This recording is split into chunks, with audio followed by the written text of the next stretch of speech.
hope you'll bear with me today. I'm doing things a little bit differently. The hall here is not well set up for my usual camera setup, so I've got a mini tripod instead. I'm going to have to be moving it around a little bit more than usual. So again, please just bear with me. So, hello. I intended to give you all a tour of the hall today. This is where I grow all of my indoor plants. You can see we've got the big grow light up here, and that provides a lot of the light, but I'll show you everything as we go around. What I'm actually going to end up showing you today more than anything else is how to identify a spider mite infestation, because that's what I found out was happening in here last night. We've got persimmon here hoping to threaten them into submission. I don't think it's going to work, but I've got some actual predatory mites on the way, and we'll just have to wait for those. In the meantime, though, I've got two different setups in here. So this is my main setup for the plants. This is where the big stuff goes. So you can see I've got a tomato here that's looking very tired. They do that eventually. This is another ground cherry. This is actually the Aunt Molly's ground cherry, which should theoretically be bigger than the Goldie ground cherry. And then I've got a lilac bell pepper here, which I just picked one, but you can see that we've got a couple of little purple peppers coming along there. There's a few more down in there. I don't know how much you can see them, but... So let me move this around a little bit and give you a bit of a better look.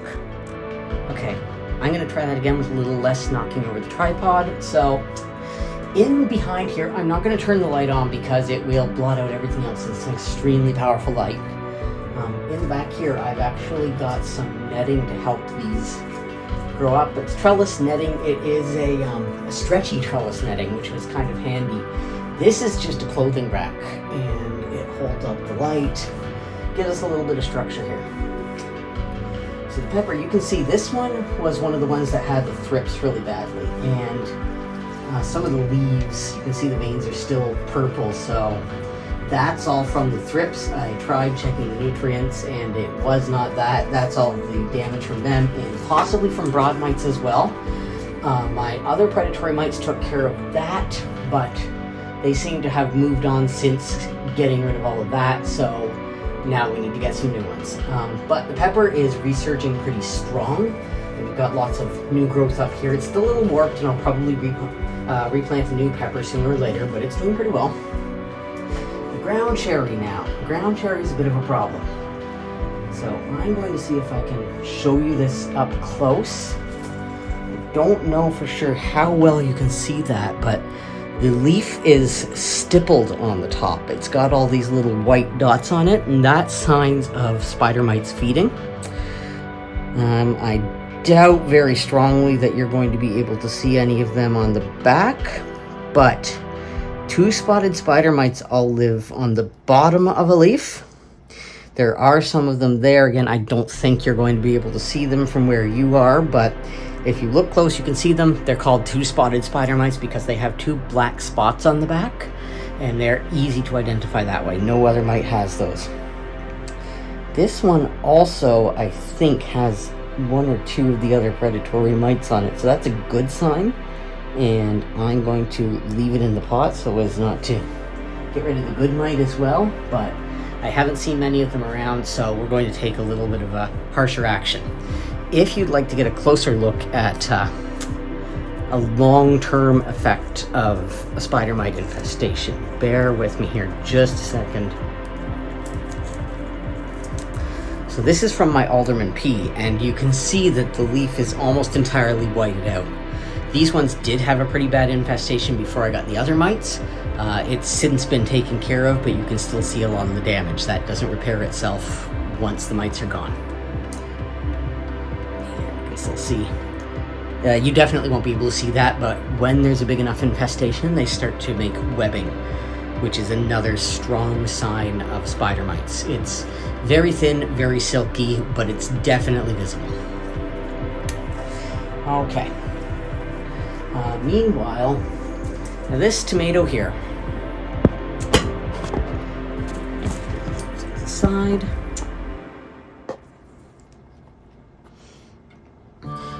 This tomato, like I said, it's getting tired. I'm going to need to replace it soon, but if you take a look up at the top here, I'm just going to lift this up. it keeps growing new shoots up at the top there. And this plant was actually propagated from a shoot just like these ones. If I want, now I'm probably going to try a new variety. I've had this plant going overall for about 6 to 8 months. But if I wanted to, I could take one of these shoots, probably this one right here, strip off the bottom third of the leaves and replant it. And tomatoes on their own will grow new leaves off of a shoot new roots, off of a shoot very easily. And I could also add some rooting hormone to that to speed it along. So, you can propagate most Solanaceae, but tomatoes especially pretty much indefinitely, as long as the climate suits them. So, I could keep this plant going, but it's probably time to try something else. You can see here, the tomatoes aren't the biggest that they possibly could be indoors. That's just the way that it is when you grow them in a small pot in an indoor space with only moderate lighting. Even as strong as this is, it's only moderate grow lighting because there's only so much that I can put in here. But they do pretty well for themselves. Okay, I'll give you just a little bit of a closer look too here at the, if you can see the damage to the leaves there, that should give you a pretty good idea of what spider mite stippling looks like. Alright, so let's come around to the other side now. Okay, sorry for the cut. Turns out last night when I was recording this, it lost about half of the video and I didn't notice it, so I've got my stand out this time. I know the angle isn't perfect, but we're going to get through the other half of this pretty quickly. So, this is the rack. This is actually the first indoor growing setup that I had. I've got some LED lights attached to each level. Just used cable ties to put those on, so they're not bolted in there or anything. These lights will all daisy chain together, so they actually all come from a single outlet, including the big light up the top. And then I've got some supplemental lights around the sides, which you may or may not be able to see as we go on. Anyway, top shelf right now, I've got garlic chives and regular chives. I just trimmed them back like right to the bases here the other day, so they're growing back really nicely. I'm really pleased with those. I'm actually probably going to put them in one of the front planters soon. This is, at least theoretically, a pepino melon. It is a solanum, so related to tomatoes, eggplants, more distantly to peppers. It is a sweet fruit rather than being a savory fruit. I am hopeful that this one's going to do well. I planted a lot of seeds to get this one seedling, to tell you the truth. Ordering the seeds from outside of the country, sometimes you just don't know whether they're going to be viable. There's also not a lot of really good growing guides for these because we don't grow them commercially as a crop, so there's not a lot of information out there. I can make some assumptions because they're a solanum, but ultimately this is trial and error. So, hopefully that's been growing for quite a while. It seems to be a very slow growing plant, but it's supposed to be a shrub when it grows up, so we'll see what happens with that. Now these ones, on the other hand, these are, theoretically, this guy's native relative. I don't know if I believe that, to tell you the truth. They are the Cymballo, Solanum carapens, I think. And maybe see them a little better that way.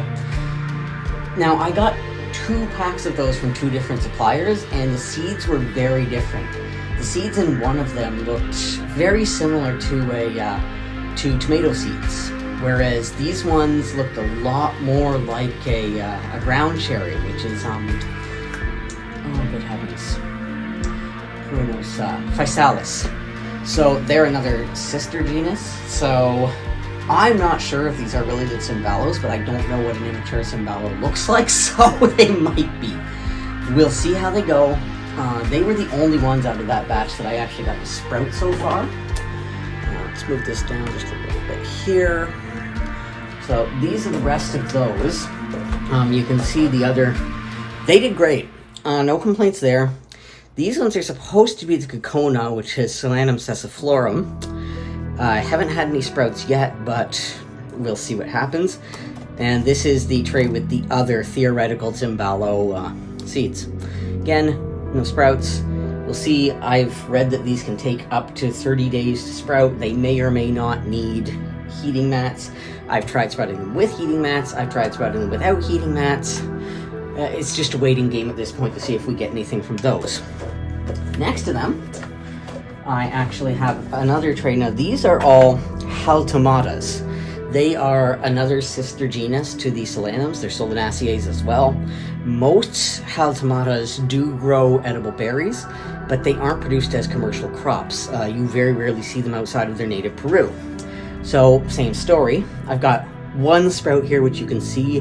This one is Haltomata procumbens. I have a common name written down here. Apparently it translates to mountain grape. I don't know how accurate that is. So we've got those ones. These ones are Haltomata viridiflora, which has a green flower. And then Haltomata sinuosa, which really doesn't have any sort of an English common name at all. These ones are the only ones that I've got a sprout from so far. Again, I don't know if this is because I'm not germinating correctly, if they don't germinate well in the first place, or if the seeds just aren't viable. It's impossible to tell when you're ordering seeds from well outside of the country. We'll see what happens, but I've got one procumbens sprout, and hopefully that will grow up into a proper bush, and then I can start propagating it instead of trying to grow from seed. Fingers crossed. This is my houseplant propagator. It is full of pothos right now. Some of you might know it as golden pothos, although this is a cultivar that doesn't usually have the gold part of the leaves. Those are coming along really well, and I actually have to pot them up soon, but I did use some rooting hormone in this one, but you don't necessarily need it for these guys. Pothos grows really well without it. I just have lots to spare, so there's no harm. I'll put that back in carefully so I'm not crushing any leaves, and that's getting increasingly difficult. These really do need to be repotted. Alright, I'm going to bring you a little further down here if I can. Sorry for the shaking. This is going to be tougher than it looks. I'll be right back. Alright, so we got things all set up now. I know it's a little bit tough to see from this angle. Please bear with me, we'll be done very soon.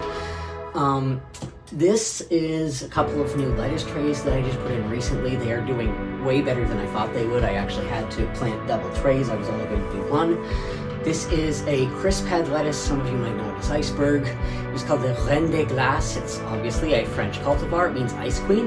You can probably guess from the name that it's very cold tolerant, but it's also very heat tolerant, and that's important in here. It often goes from about 25 to 26 degrees Celsius in here. I don't know what that is in Fahrenheit offhand, but I think it's over 80.